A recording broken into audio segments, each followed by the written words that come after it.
Assalamualaikum warahmatullahi wabarakatuh. Sebelumnya, apakah kita sudah tahu definisi dari kemiskinan? Kemiskinan menurut World Bank pada tahun 1990 adalah ketidakmampuan dalam memenuhi standar hidup. Dan pada tahun 2004, World Bank menguraikan kembali definisi dari kemiskinan.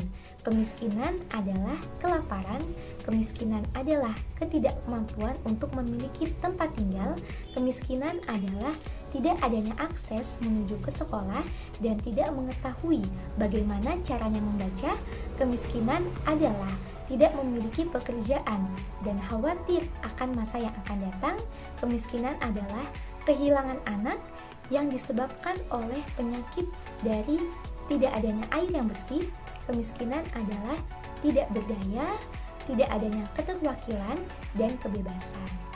Oke, di sini juga ada pendapat dari UNDP atau United Nations Development Program, bahwasanya kemiskinan adalah suatu kondisi kurangnya pendapatan atau sulitnya ekonomi. Namun dapat dikatakan juga bahwasanya kemiskinan adalah suatu kondisi sulitnya akses terhadap pendidikan, kesehatan, air bersih, dan juga sulitnya untuk mempengaruhi proses politik dan faktor lainnya. Jadi UNDP ini memandang bahwasannya kemiskinan adalah suatu masalah multidimensi yang tidak hanya dipengaruhi oleh kurangnya pendapatan dan sulitnya terhadap ekonomi. Lalu apakah yang menjadi penyebab terjadinya kemiskinan? Menurut Kuncoro, ada 3 faktor yang menjadi penyebab terjadinya kemiskinan. Yang pertama secara makro. Kemiskinan muncul karena adanya ketidaksamaan pola kepemilikan sumber daya yang menimbulkan distribusi pendapatan timpang. Penduduk miskin hanya memiliki sumber daya dalam jumlah yang terbatas dan kualitasnya rendah. Yang kedua, kemiskinan muncul akibat perbedaan kualitas sumber daya manusia. Karena kualitas sumber daya manusia yang rendah, berarti produktivitas juga rendah, upaya pun rendah. Dan yang ketiga, kemiskinan muncul sebab perbedaan akses dan modal. Akibat keterbatasan dan ketertiadaan akses, manusia mempunyai keterbatasan, bahkan tidak ada pilihan untuk mengembangkan hidupnya, kecuali menjalankan apa yang menjadi keterpaksaan saat ini, dan apa yang menjadi hal yang bisa dilakukan, bukan apa yang seharusnya dilakukan. Dengan demikian, manusia mempunyai keterbatasan dalam melakukan pilihan. Akibatnya, potensi manusia untuk mengembangkan hidupnya menjadi terhambat. Kemiskinan juga muncul karena adanya perbedaan kualitas sumber daya manusia.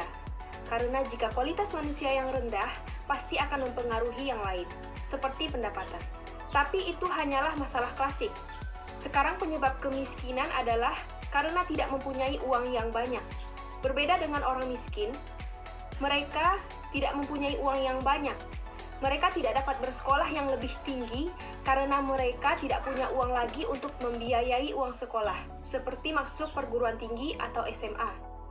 Lalu bagaimanakah solusi agar kemiskinan tersebut setidaknya sedikit bisa berkurang? Pemerintah juga sudah berupaya dalam mengurangi kemiskinan. Dalam sistem kapitalistik yang berlaku di Indonesia, pendapatan pajak, pendapatan atau penghasilan merupakan solusi untuk mengurangi terjadinya ketimpangan. Dengan mengurangi pendapatan penduduk yang pendapatannya tinggi, sebaliknya subsidi akan membantu penduduk yang pendapatannya rendah, asalkan tidak salah sasaran dalam pemberiannya. Pajak yang telah dipungut, apalagi menggunakan sistem tarif progresif oleh pemerintah, digunakan untuk membiayai roda pemerintah, subsidi, dan proyek pembangunan. Namun kenyataannya tidaklah demikian. Pajak tidak hanya dibebankan pada orang kaya, tetapi semua komponen masyarakat tanpa pandang kaya atau miskin. Semua dikenai pajak. Inilah yang menyebabkan permasalahan kemiskinan tak kunjung selesai. Program pemerintah yang dijalankan saat ini dinilai sudah baik secara konsep, namun bisa dinilai secara menyeluruh karena hanya sebagian kecil saja yang terrealisasi. Sementara, kemiskinan juga masih dan semakin menjamur. Memang, tidak bisa disinggung lagi bahwa solusi kehidupan secara menyeluruh dan sempurna termasuk permasalahan kemiskinan hanyalah kembali pada aturan-aturan sang pembuat kehidupan, yakni Allah Subhanahu wa Ta'ala.